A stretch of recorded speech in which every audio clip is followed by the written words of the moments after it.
gbogbo tí mo dárúkọ ilẹ̀ ti lọ gbàgbára gbogbo àwọn èèyàn tó wà lọ́ndà yẹn ti ra wọ́n níyè kí wọ́n bá ṣe oṣooju lásán lè fi bá wọn sọ̀rọ̀ pẹpẹ yín ẹ rí nǹkan mọ́ bẹ́ẹ̀ Prophet Olúalọ pẹpẹ yín. mo ti ti bẹ tó bá jẹ́ ẹ̀gbọ́n mi ni ìyàwó Pastor Olúalọ tàbí tó bá jẹ́ àbúrò mi ni ìyàwó Pastor Olúalọ tàbí tó bá jẹ́ ọ̀rẹ́ mi tó súnmọ́ mi dáadáa even kó má súnmọ́ mi nítorí pé ó jẹ́ citizen Nàìjíríà tó dẹ̀ jẹ́ ọmọ Yorùbá bíi tèmi tó tún lọ jẹ́ ọmọ Èkìtì.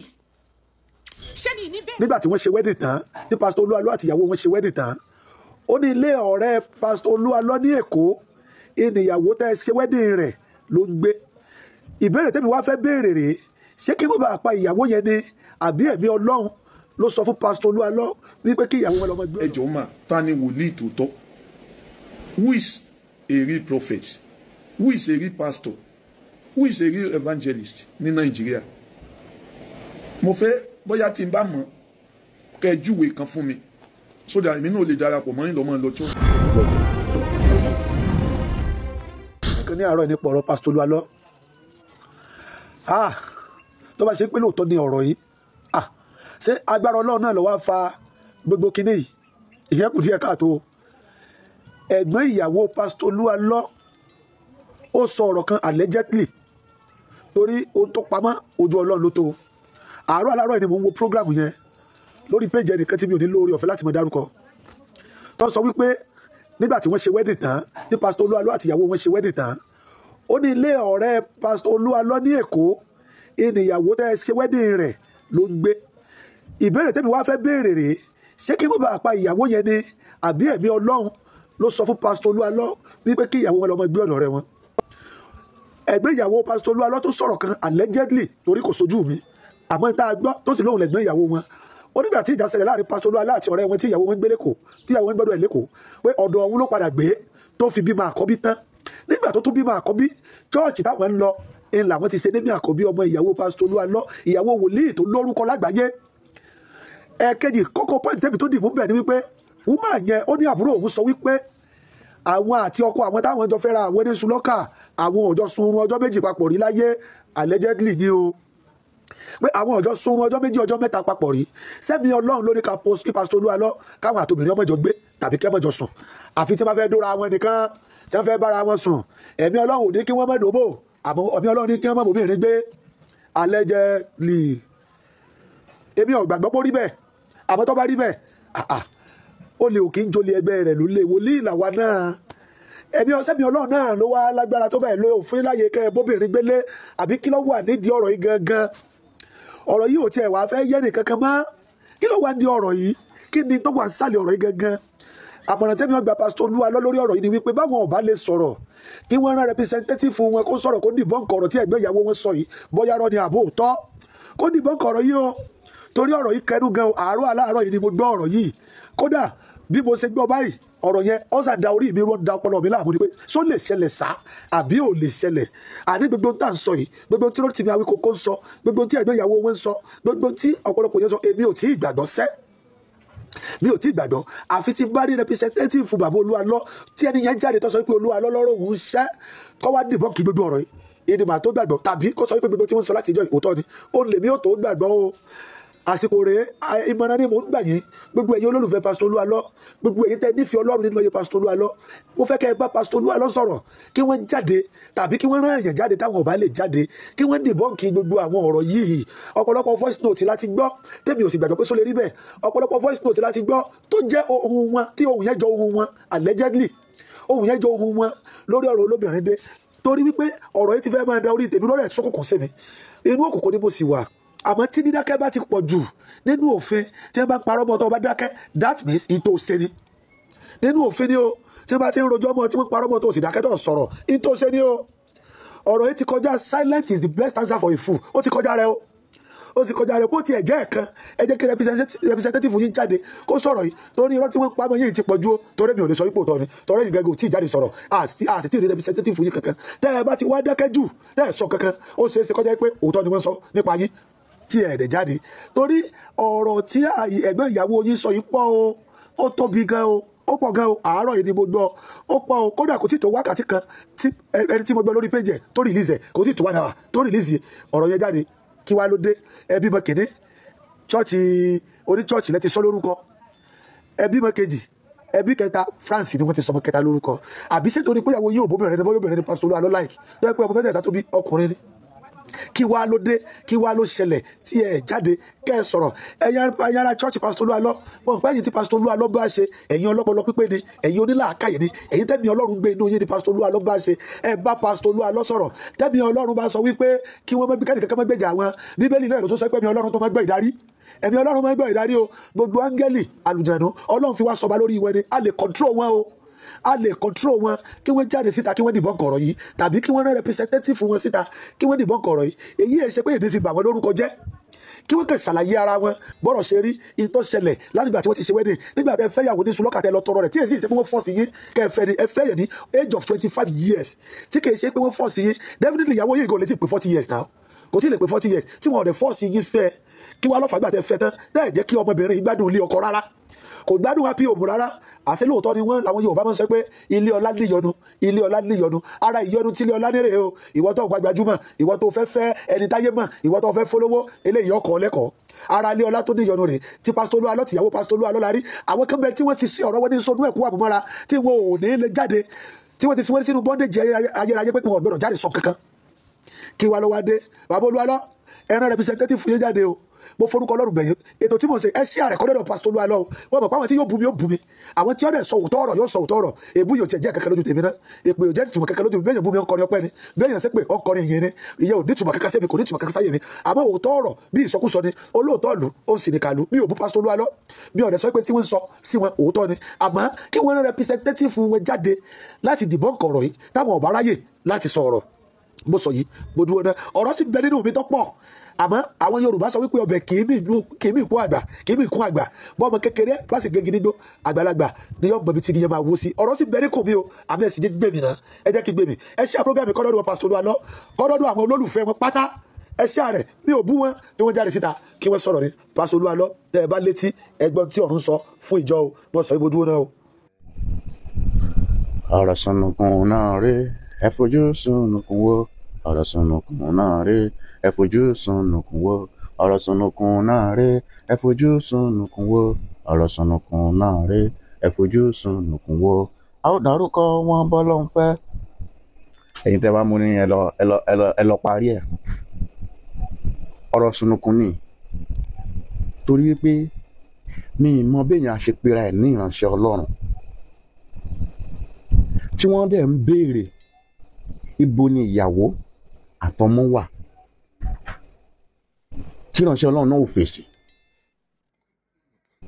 tó sì tún sọ fáwọn mẹ́mbà ẹ̀ pé ẹni tó bá nífẹ̀ẹ́ òun kó má sọ nǹkan kan nípa ẹ̀ ṣùgbọ́n Bíbélì fi kọ́ wa pé gbogbo ìbéèrè pátá tí wọ́n bi Jésù léèrè ló dáhùn gbogbo ìbéèrè pátá tí wọ́n bi Mósè léèrè ló dáhùn gbogbo ìbéèrè tí wọ́n bi Elijah léèrè ló dáhùn ó ṣe wá jẹ́ pé àwọn ìránṣẹ́ Ọlọ́run ti Nàìjíríà ni wọn kì í lè dáhùn tó àwọn èèyàn bá ti ń bi wọ́n léèrè ìbéèrè Prophet Olúalọ, where is Yemisi Obe, your wife and your kids? Where are they? Aside that, gbogbo wa la mọ̀ pé ní Nàìjíríà tá wà lẹ́ni tá gbọ́njú mọ̀ lẹ́ni tá lajú sí lẹ́ni gbogbo àwọn tó pera wọn ní ìránṣẹ́ Ọlọ́run pátápátá ní pásítọ̀ o G.O. prophet o níyàwó wọn máa ń tẹ̀lé wọn káàkiri mo fẹ́ lè sọ pé 80% tí wọ́n lámọ̀ ìyàwó wọn dáadáa kódà pásítọ̀ Chris Oya kìlómítì wọn àti ìyàwó ẹ̀ jẹ́ àgbàtàn jà á mọ̀ àgbàtàn fẹ́ra mọ́ á mọ̀ Prophet Olúalọ, ibo ni ìyàwó yín wà tó bá yẹ pé Bíbélì lẹ gbàgbọ́ lẹ ń kọ́ àwọn ọmọ ìjọ yín lóòótọ́ tó yẹ pé Jésù lẹ nígbàgbọ́ nínú ẹ̀ lóòótọ́ lẹ ń sìn lóòótọ́ Ọlọ́run ni tó dá wa lẹ ń sìn lóòótọ́ Prophet Olúalọ, ẹ máa provide ìyàwó yín àtọmọ yín tó bá jẹ́ wípé ẹ ò ní Ọlọ́run mìíràn tó bá yẹ pé ẹ tí lọ tọ́jú bọlé ẹ tí máa sin Báálì ní kọ̀rọ̀ kẹ́ máa pe Jésù ní gbangba ẹ produce ìyàwó àtọlọ́yìn èmi mo dí ẹ̀yin Pastor Olúalọ, Prophet Olúalọ wípé kó tó di ìparí oṣù kẹfà tá fẹ́ mú yín tí ẹ bá ní Ọlọ́run mìíràn tẹ́ ń sìn tó yẹ kí gbogbo èrò tẹ́ kó jọ mẹ́mbà yín òdodo ọ̀rọ̀ ìfẹ́ inú Ọlọ́run lẹ fi kó wọn jọ tí ò ń ṣe pé oògùn lẹ fi kó wọn jọ ẹ máa provide ìyàwó yín àtọmọ yín. Tó bá jẹ́ wípé ẹ tí ì lọ sínú gbó kíjìkíjì láti lọ gbàgbára, ẹ tí ì lọ sínú ọ̀rọ̀ igi láti lọ gbàgbára, ẹ tí ì lọ sínú òkun láti lọ gbàgbára, kẹ́ fi kó àwọn èèyàn jọ, kẹ́ fi lè máa mú òkòwò tí ò ń ṣe pé nǹkan míì lẹ́ ń ṣe, ẹ máa provide ìyàwó yín àtọmọ yín. Ṣé pé a fi ṣe àpọ́nlé pẹ̀lú ohun pẹ̀lẹ́. Tó bá jẹ́ wípé Ọlọ́run lẹ́ ń sìn lóòótọ́, gbogbo àwọn tẹ́ ẹ̀dẹ̀ kó jọ ẹ fẹ́ lead wọn dé ìjọba ọ̀run ni, ẹ máa provide ìyàwó yín àtọmọ yín. Ẹ dẹ̀ máa jáde síta, ẹ máa sọ̀rọ̀ gẹ́gẹ́ bí ìránṣẹ́ Ọlọ́run. Ṣùgbọ́n tí ẹ bá ṣe bẹ́ẹ̀, Prophet Olúalọ, èṣù lẹ́ ń sìn. Gbogbo tí mo dárúkọ yẹn ti lọ gbàgbára. Gbogbo àwọn èèyàn tó wà London yẹn ti ra wọ́n níyè kí wọ́n bá ṣe oṣooju lásán lẹ fi ń bá wọn sọ̀rọ̀. Pẹpẹ yín ẹ rí nǹkan mọ́bẹ̀. Prophet Olúalọ, pẹpẹ yín ẹ rí nǹkan mọ́bẹ̀. Ṣùgbọ́n tó bá yẹ pé inú mímọ́ bẹ́ẹ̀ ti sọ pé Ọlọ́run gbèjà yín, Ọlọ́run nífẹ̀ẹ́ yín, gbogbo ibi tí ẹ fẹ́ ti lọ́n ti gbé sínú máṣíìnì, wọ́n ti ṣe kíní kan, Ọlọ́run wà pẹ̀lú yín lóòótọ́. Ẹ máa prove àwọn èèyàn wrong. Ẹ máa jẹ́ kí wọ́n mọ̀ pé lóòótọ́ ìránṣẹ́ Ọlọ́run tòótọ́ ni yín, ẹ máa provide ìyàwó yín àtọmọ yín. Ṣùgbọ́n láì jẹ́ bẹ́ẹ̀, mo tún sọ, èṣù lẹ́ ń sìn, agbára láti lè lówó, láti lè lókìkí, òun lẹ lọ gbà tẹ́ fi kó àwọn èrò jọ, kò ṣe Ọlọ́run lẹ́ ń sìn. Prophet Olúalọ, where is your wife and your kids? Either you talk or you provide them. You bring them out. You let us see them. You let everybody see them. Àwọn tí wọ́n ń ṣèrànṣẹ́ Ọlọ́run gan, wọ́n ń béèrè ìyàwó wọn lọ́wọ́ wọn. Nígbà tó ń rí pé àwọn èèyàn ti ń béèrè, wọ́n mú ìyàwó wọn jáde. Prophet Olúalọ, bring out your wife. We need to see your wife. Àwọn ìránṣẹ́ Ọlọ́run ó ṣòro ó dá sí. Èmi máa ń gbé wọn gẹ̀gẹ̀gẹ̀ bí ẹyin ní báyìí. Àwọn ìránṣẹ́ Ọlọ́run ni àwọn pásítọ̀, àwọn àfáà ńláńlá tí mo mọ̀ pé àfáà gidi ni wọ́n ní o, kì í tẹ̀yìn fẹ́ kí o. Mo máa especially bàbá wa tọ́rọ̀ wa ṣẹlẹ̀ sí, bàbá wa Pastor Olúalọ tọ́rọ̀ ṣẹlẹ̀ sí yìí. Kódà ìránṣẹ́ Ọlọ́run pàtàkì ni wọ́n níwájú tèmi.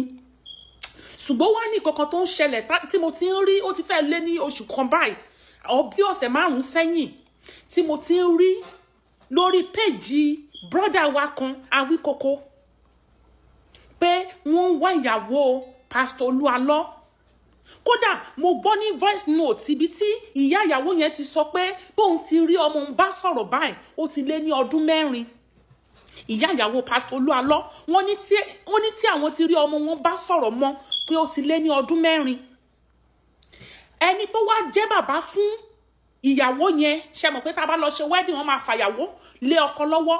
Bàbá tó fa ìyàwó yẹn lé Pastor Olúalọ lọ́wọ́, ó ní láti ọdún 12 tí àwọn ti fa ìyàwó lé Pastor Olúalọ lọ́wọ́, pé Pastor Olúalọ ò tí ì yà nínú ilé àwọn, pé orí social media làwọn ti ń rí. Orí inú voice note ló wà o, tẹ́ bá ní mẹ́rin wọ́n wà o, pé orí social media làwọn ti ń rí Pastor Olúalọ, pé látìgbà tó ti mú ìyàwó kúrò nílé àwọn kò tí ì padà dọ́dọ̀ àwọn. Ìyá ìyàwó dẹ̀ ń wá ọmọ ẹ̀, wọ́n ní for the past 4 years àwọn ò fojú rí ọmọ àwọn, bẹ́ẹ̀ ni àwọn ò dẹ̀ rí kọ́ọ̀dù ẹ̀ kó pe àwọn láì kí ń ṣe pé ọmọ wọn kú. Mo wá wò títí pé tó bá jẹ́ ẹ̀gbọ́n mi ni ìyàwó Pastor Olúalọ, tàbí tó bá jẹ́ àbúrò mi ni ìyàwó Pastor Olúalọ, tàbí tó bá jẹ́ ọ̀rẹ́ mi tó súnmọ́ mi dáadáa, even kó má súnmọ́ mi nítorí pé ó jẹ́ citizen Nàìjíríà tó dẹ̀ jẹ́ ọmọ Yorùbá bíi tèmi, tó tún lọ jẹ́ ọmọ Èkìtì, ṣé mi ní bẹ̀rẹ̀ ẹ̀ ni? Torí ó ti lé ní 5 weeks tí Awíkoko ti ń jẹ ọ̀rọ̀ yìí lẹ́nu, síbẹ̀síbẹ̀ Pastor Olúalọ ò provide ìyàwó wọn jẹ́ ká rí. Kódà àwọn èèyàn kan kò mọ̀ pé Pastor Olúalọ marry. Ìgbà tí ọ̀rọ̀ yẹn ṣẹ̀ṣẹ̀ ṣẹlẹ̀ tí àwọn fámìlì ìyàwó pé Awíkoko tó ń ṣàlàyé fún pé kó jọ kó gbà wọ́n, ìgbà yẹn lọ́pọ̀lọpọ̀ ṣẹ̀ṣẹ̀ mọ̀ pé Pastor Olúalọ pé wọ́n níyàwó. Ìyàwó iná wa ti ń wá for the past 5 weeks láti ń béèrè wọn. Bọ̀ látọ̀dọ̀ àwọn fámìlì ìyàwó gangan wọ́n ní bíi 4 years làwọn ti gbúrò ọmọ àwọn gbẹ̀yìn, àti kọ́lu o, àti pé mo wá kí ẹ nílé ìyá mi o, kò sí kankan. Nítorí èlèmi náà ṣe wò pé tó bá jẹ́ mi ni kíní ìṣẹ̀lẹ̀ sí ń kọ́, wọ́n á rẹ́ni dìde fún mi. Tó bá jẹ́ pọ́tà mi ló ṣẹlẹ̀ sí, kó má rí mi, wọ́n á rẹ́yàn dìde sí mi. Wọ́n dẹ̀ ní obìnrin lọ̀rẹ́ obìnrin, òun ló fà tẹ́mi náà fi jáde sa ẹjọ́ dáde wa, ẹ má bínú. Dáàdì wa àtọ́rí yín sí orí ìkúnlẹ̀ ni mo wà yìí. Níbo ni ìyàwó yín wà? Ẹ bá wa provide ẹ kò ṣe live video. Kákan rí pé ó wà okay. Tẹ́ bá ti ṣe live video, kẹ́ra tíkẹ́ẹ̀tì fún wọn tó bá jẹ́ pé wọ́n sí ní Nàìjíríà kó yọjú sí mọ́mì wọn. Ẹ wo orí ìkúnlẹ̀ ni mo wà yìí. Mi ìparọ́ fún yín. Ẹ wo orí ìkúnlẹ̀ ni mo wà yìí. Kó yọjú sí mọ́mì wọn. Torí mo wò pé tó bá jẹ́ pé ẹ̀yin lẹ bí ìyàwó yẹn tó jẹ́ ọmọ yín obìnrin ni. Ẹ nígbà kọ́kọ́ ẹ ṣe bó ṣe wù o. Ẹ ti gbà pé property yín ní ìyàwó yín kan tó bá wù yín lè fi ṣe. Ṣùgbọ́n ẹ ti gbàgbé pé ọmọ èèyàn kan ni. Tó bá wá jẹ́ pé ọmọ yín obìnrin ni. Kọ́kọ́ ẹ wá lọ gbé pamọ́ for 4 years. Kó má rí yín bá sọ̀rọ̀, kó má dẹ̀ rí mọ́mí ẹ̀ náà bá sọ̀rọ̀. Kí lẹ fẹ́ máa rò? Báwo ló ṣe fẹ́ rí lára yín sà? Ẹ jọ̀ọ́. Anointing yín ò ní gbẹ. Anointing náà ni mo dẹ̀ fi ń bẹ̀ yín. Ibi tí ìyàwó yín bá wà, ẹ jẹ́ ká rí. Ẹ jẹ́ kó yọjú sáwọn òbí ẹ̀. Ẹ má jẹ́ kí mọ́mí ẹ̀ ronú kú. Nítorí kí lèèyàn ṣe ń bímọ ṣebí torí kéèyàn lè jẹun ọmọ ni. Kéèyàn tọ́jú, kéèyàn ṣiṣẹ́ tọ́jú ọmọ. Ọmọ yìí ò kì í ṣe illiterate ó lọ school o. Mọ́mí wọn sọ pé ó lọ University of Ado o. Kò dẹ̀ ṣẹ̀yìn lẹ bá wọn sanwó school ẹ̀ nígbà yẹn sà. Ẹ má bínú o. Ẹ̀yin kọ́ lẹ bá wọn sanwó school ẹ̀ nígbà yẹn. Mọ́mí ẹ̀ náà ló mọ bó ṣe sanwó school ọmọ ẹ̀. Tọ́mọ ẹ̀ fi ṣe tán. Ìgbà tọ́mọ yẹn wá ṣoríire tó wá hun ẹ̀yin láti fi ṣáyá. Ẹ wá fi ṣáyá tán. Ẹ dẹ̀ jẹ́ kó yọjú sáwọn òbí ẹ̀ mọ́ kó dá àṣà o. Ìránṣẹ́ Ọlọ́run dẹ̀ ni yín. Ẹ dẹ̀ máa ń treat irú issue báyìí láàárín ọkọ àtìyàwó, láàárín ẹbí sẹ́bí. Ẹ jọ̀ọ́ sà. Mi fẹ́ kí fídíò yìí gùn jù. Ẹ bá wa provide ìyàwó yẹn yọjú sáwọn òbí ẹ̀. Ẹ má jẹ́ kí mọ́mí ẹ̀ kú kó òjijì. Torí tí rònú bá ti pọ̀jù àgbàlagbà lè give up. Àní kú kó òjijì ọmọ wa ò dẹ̀ ní sọnù. Ẹ bá mi share fídíò yìí ní ìyàdán yín ní. Ẹ lọ sórí YouTube channel mi. Ẹ bá mi subscribe síbẹ̀. Ẹ ṣé, ó dàbọ̀. Mo kí gbogbo èèyàn ọmọ Ọlọ́run tẹ́ ní àǹfààní láti gbọ́ mi àti láti gbọ́ mi ní ìṣẹ́jú yìí. Gbogbo ẹni tó bá ní àǹfààní láti ṣe alábàápàdé fídíò yìí, ẹ jọ̀ọ́ ẹ ṣe mí ní fífọ̀ kan. Ẹ bá mi táàgì àwọn blọ́gà yín. Ẹ bá mi táàgì blọ́gà tẹ́ bá mọ̀. Ẹ̀yin ọmọ Ọlọ́run tẹ́ bá wá ní àǹfààní láti gbọ́. Ẹ bá mi pín, ẹ bá mi share rẹ̀ ní ìṣẹ́jú kan. Ìbéèrè kan ni wọ́n ní kí n béèrè. Ẹnìkan ní kí ni question náà. Ẹ jọ̀ọ́ sà, ẹ jọ̀ọ́ mà, ta ni wòlíì tòótọ́? Who is a real prophet?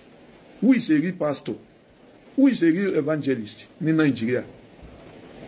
Mo fẹ́ bóyá tí n bá mọ̀ kẹ́ júwe kan fún mi so that èmi náà lè darapọ̀ mọ́ yín lọ church rẹ̀. Because the way bí gbogbo ẹ̀yin commentator àti ẹ̀yin kọ̀ọ̀kan lórí afẹ́fẹ́ bẹ́ẹ̀ ṣe ń kọ́ àti àwọn nǹkan tẹ́ ń jẹ́ ó di mímọ̀ fún wa.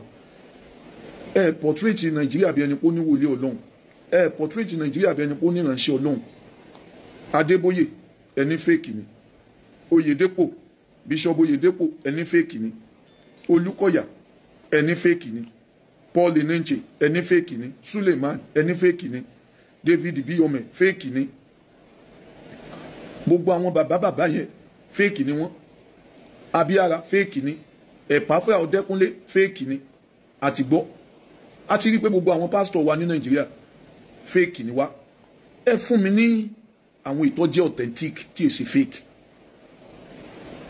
Ẹ kàn júwe bọ́ ọ bá mọ̀ wọ́n bóyá a lè mọ̀ tẹ̀lé wọn. Ẹni Chris Oyakilome fake ni. Èwo ni ìtótó èwo ló dáa. Ẹ kàn show mi ẹ̀yin blogger ẹ fi hàn mí àwọn ìtọ́jẹ́ wípé they are authentic and they are reality. Àwọn tí wọ́n jẹ́ real prophets, real pastors. Ìyẹn nìkan kọ́ tí mo fẹ́ sọ. Ẹ jẹ́ kí n béèrè lọ́wọ́ gbogbo ẹ̀yin tẹ́ mọ́ comment tínú yóò mọ̀ dùn nígbà tí wọ́n bá ń bú àwọn ìránṣẹ́ Ọlọ́run yín. Nígbà tí wọ́n bá ń sọ fún wọn pé gbogbo àwọn ìránṣẹ́ Ọlọ́run ẹ̀yin Christian wá fẹ́ bá sọ̀rọ̀ ìwọ kan náà ó tún mọ̀ bá wọn mọ́wọ́ ó tún mọ̀ bá wọn kọ́. Sọ̀rọ̀ bá sì ṣe ńlágbára nìyẹn. Nígbà tí àwọn abanijẹ́ bá ń kọ nǹkan tí ò nítumọ̀ tí wọn náà tún papọ̀ pẹ̀lú àwọn kìíní ìtẹ́ ń bá wọn jẹ ko. Ọ̀rọ̀ mi padà lọ sọ́dọ̀ gbogbo ẹ̀yin blogger àti ẹ̀yin tẹ́ ń kọ́mẹ́ǹtì tẹ́ ní fake ni wọn. Abẹ́ gbogbo yín ṣe ń jáde fún gbogbo àwọn pásítọ̀ yìí tó ń sọ pé fake lélẹ̀ fake ń tọ̀hún tó ní gbogbo wọn kò sẹ́ni tó dánú wọn tó sì jẹ́ pé wọ́n ló dáa bàbá tiẹ̀ ló dáa táàsì wọn bí tí bàbá rẹ̀ ṣe láyé àmúkọ rẹ̀. Question tí mo wá fẹ́ bí yín tàbí tí mo fẹ́ kẹ́ gbéyẹ̀wò látijọ́ tó ti ń sọ bẹ́ẹ̀ ó ti yẹ kí ṣọ́ọ̀ṣì ọ̀tán Nàìjíríà ó ti yẹ ká mọ̀ rẹ̀ ní kankan tí ó lọ nù chọ́ọ̀chì mọ́ ó yẹ kẹ́nìkan kọ́ mọ̀ tiẹ̀ mọ́ sọ pé àwọn tó ń sin Ọlọ́run by this time pẹ̀lú gbogbo bẹ́ẹ̀ ṣe ń sẹnu ṣe ń sọ nǹkan fún ọ ìfẹ́nu jìyà ni ìfẹ́nu ṣòfò ni bíbélì ní orí òkúta ni mo gbé ìjọ mi lé, gbọ̀ngàn ọ̀run àpáàdì kò lè borí ẹ̀. Ẹ sa blogger tẹnu ẹ̀ mú, even tó tún lóògùn tí máa gbé nǹkan kọrùn. Ẹ pé blogger tó jẹ́ janitor ẹlẹ́nu wọ́nranwọ̀nran onírun wérewère, ẹ pè wọ́n jáde. Ẹ sọ fún wọn pé wòlíì tí ń sọ̀rọ̀ yìí mo sọ wípé 1 million rú wọn kò lè cancel ìjọ ní Nàìjíríà. A ti gbé ìjọ ìkalẹ̀ gbọ̀ngàn ọ̀run àpáàdì. Ẹjọ́ yín ìsọkúsọ yín kò lè dá dúró, kò lè níjọ ọmọ dàgbà. Ìwọ àtàrà alẹ́ rẹ tẹ́ẹ̀jọ́ ń ṣẹ̀sìnlẹ̀ lọ ṣọ́ọ̀ṣì, àìmọye àwọn tí ń sin Ọlọ́run up till now kò sí iye ọ̀rọ̀ tó lè sọ because Ọlọ́run ti ń bẹ lọ́run. Ọmọ áńgẹ́lì wa kò sọ áńgẹ́lì kalẹ̀ láti fi wọ́n ṣiṣẹ́ rẹ̀, èèyàn ní ń lò. Àmọ́ a sì tún fi gbogbo ẹnu sọ náà, Ọlọ́run ó lè lo áńgẹ́lì ṣùgbọ́n kò lò wọ́n, èèyàn ni. Èèyàn ó sì máa ṣe bí èèyàn.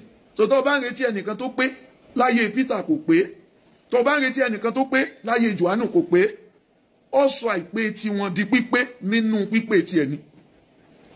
So níjọ́ ẹ ti ń sọ̀sọ́kúsọ, níjọ́ ẹ ti ń dìtẹ̀ ìjọ, ṣé ìjọ ti wá wálẹ̀? Ọ̀tẹ̀ àríyìn mọ́lẹ̀, ọ̀tẹ̀ àtẹ̀yìn mọ́lẹ̀, gbogbo ẹ̀yin àṣebí onísọkúsọ, ọ̀tẹ̀ àtẹ̀yìn mọ́lẹ̀, ẹ̀yẹ lọ wáṣẹ́ gidi ṣe.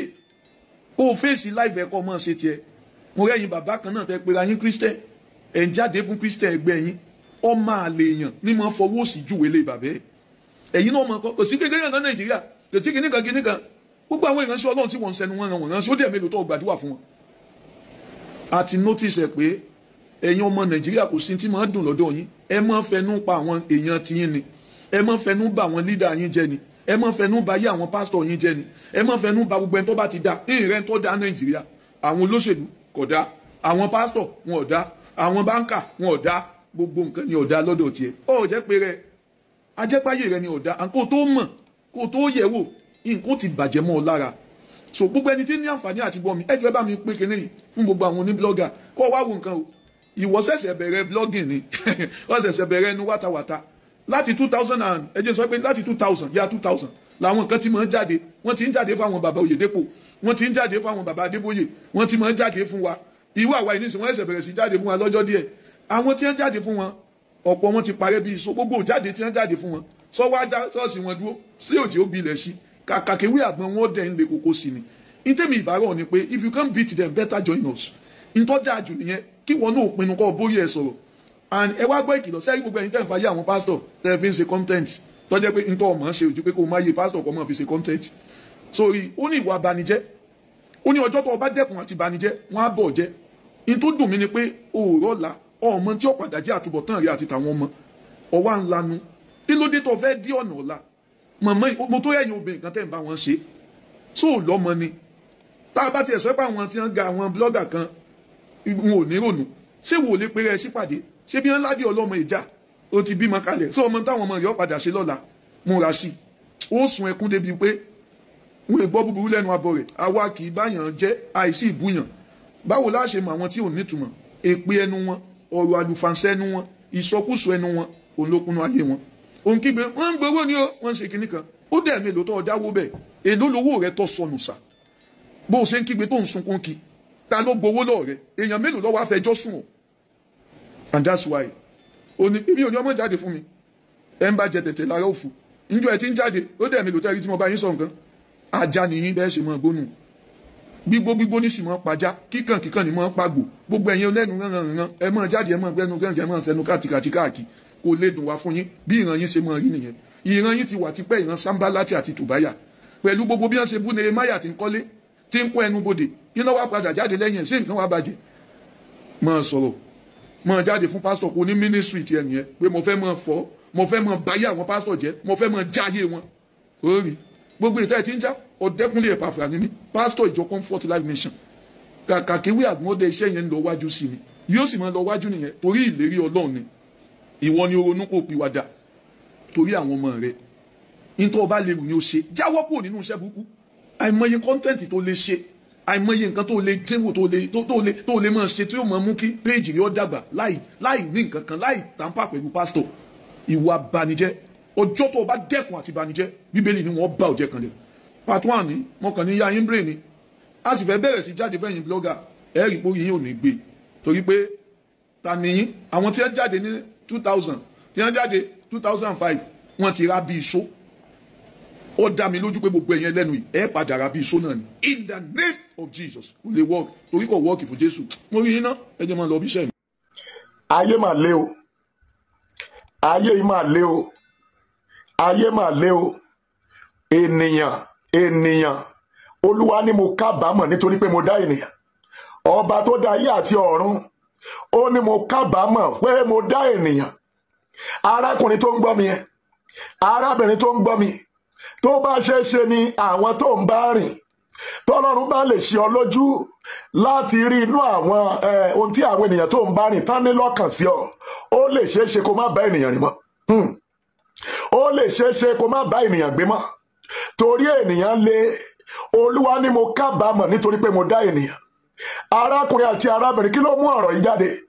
Òun náà ni lórí ọ̀rọ̀ Prophet Alo, ohun gbogbo tó ń ṣẹlẹ̀ lórí social media báyìí. Ẹ wo bí àwọn ìránṣẹ́ Ọlọ́run bá ti ń ṣe pẹ̀lú ìránṣẹ́ Ọlọ́run ẹgbẹ́ wọn. Ẹ̀ẹ́dẹ̀jọ́ kí ló dé bá ṣáyé le tó báyìí ni? Ẹ jọ̀wọ́ ọ̀pọ̀lọpọ̀ jáde kó gbéyàwó ẹ̀ síta, kó gbé àwọn ọmọ rẹ̀ síta. Sórí social media ló ti fẹ́ yàwó ni àbí sórí social media ló ti bí àwọn ọmọ ni? Kí ló dé? Ṣé fámílì ìyàwó ṣé wọn lè fẹjọ́ sùn ìjọba kò níbi tán ti ń fi ẹjọ́ ènìyàn sùn ni? Tí wọ́n wá ọ̀nà láti wá ọ̀nà, bẹ́ẹ̀ ni wíbẹ̀ náà ti máa wá ọ̀nà láti pé ìránṣẹ́ Ọlọ́run Prophet Alo pé kan yọjú, wọ́n á dẹ̀ wádìí pé kí ló ṣẹlẹ̀, ìyàwó yín dà, àwọn ọmọ dà, wọ́n á dẹ̀ ṣàlàyé fún wọn. Èwo ni onídàájọ́? Bẹ́ẹ̀ ni ẹ̀yin tẹ́ ń dájọ́ lórí social media, gbogbo ẹ̀yin ìránṣẹ́ Ọlọ́run tẹ́ ń ba arákùnrin lórúkọ jẹ́, ó dẹ̀ fi ara ẹ̀ sí ipò yìí. Ọ̀pọ̀lọpọ̀ inú wọn ń bàjẹ́ ní fún ipò tí arákùnrin yẹn wà. Ẹni tó Ọlọ́run bá dẹ̀ gbé sí ipò kan, kò sẹ́ni tó lè jábọ́, kò sẹ́ni tó lè jábọ́ o. Ẹni tá a gbé sí ipò yẹn ni kó kíyèsára. Ẹ wá sórí social media, ẹ gbọ́ nǹkan tí ọ̀pọ̀lọpọ̀ ìránṣẹ́ Ọlọ́run sọ. Bàbá kan tí ẹ wà, mo gbọ́ gbogbo ọ̀rọ̀ tó ń sọ báyìí, mo dẹ̀ ń wò báyìí pé ó mà lágbára o, torí bẹ́ẹ̀ fẹ́ dìde. Ẹ wo bẹ́ẹ̀ tí ń ba ọmọlàkejì yín jẹ́, ẹ wo bẹ́ẹ̀ ṣe ń ba ìránṣẹ́ Ọlọ́run ẹgbẹ́ yín jẹ́. Kí ló dé? Ènìyàn ní ká ẹ má sọ̀rọ̀, ká ẹ dákẹ́, pé Ọlọ́run ní kó má sọ nǹkan kan. Kí ènìyàn má dákẹ́, nìkan ni má dá sí ọ̀rọ̀ tó wà ńlẹ̀ yìí. Síbẹ̀ náà ẹ sì jáde tán fi ṣẹ́ rán tí ẹ tó lọ ń sọ nípa fámìlì rẹ̀. Èwo ló kan ti yín pẹ̀lú ẹ̀? Kí ló kan ti yín pẹ̀lú fámìlì rẹ̀? Ẹ ṣáà ń wọ́nà, ẹ fẹ́ dókè. Ẹni tọ́lọ́run ò bá gbé ga kò, bẹ́ẹ̀ ni tọ́lọ́run ò bá gbé yín ga, ẹ ò lè débi gíga. Ẹ jẹ́ tètè sọ fún yín, tẹ́ ẹ bá fi agídí àbí tẹ́ ẹ gba ọ̀nà èrú, tẹ́ ẹ fi débẹ̀ máa jábọ́ gbẹ̀yìn ni, torí pé kì í ṣe nípa Ọlọ́run. Ẹ ṣọ́ra, ẹ ṣọ́ra, ẹ sọ fáwọn fámìlì ìyàwó kí wọ́n lọ, bẹ́ẹ̀ ni wọ́n lè gba lọ́yà nítorí ọmọ wọn. Wọ́n kàn pè wọ́n lẹ́jọ́, wọ́n gbọ́dọ̀ yọjú, ó di dandan, pàápàá fún ipò tí wọ́n wà. Wọ́n á dẹ̀ wá síbẹ̀, wọ́n á béèrè lọ́wọ́ wọn, wọ́n á sọ gbogbo bí gbogbo nǹkan ṣe lọ. Tó bá jẹ́ pé nǹkan tó ṣe parí ni wọ́n á bá wọn parí ẹ̀. Gbogbo nǹkan á dẹ̀ lọ bó ṣe yẹ kó lọ. Ẹ wá sórí social media, kó gbéyàwó ẹ̀ síta, kó káwọn ọmọ ẹ̀ síta. Ẹni tọ́lọ́run ò bá bà lórúkọ jẹ́ o, kò sẹ́ni tó lè bà lórúkọ jẹ́. Kódà ògo yẹn tún máa tàn sí ni. Bẹ́ẹ̀ ni ògo yẹn tún máa búyọ sí ni. Ẹlẹ́ǹbàjẹ́ ni, ṣùgbọ́n ẹ̀ nímọ̀ pé ẹ tún ràn lọ́wọ́, ẹ tún ràn ògo yẹn lọ́wọ́ ni láti tàn káàkiri sí.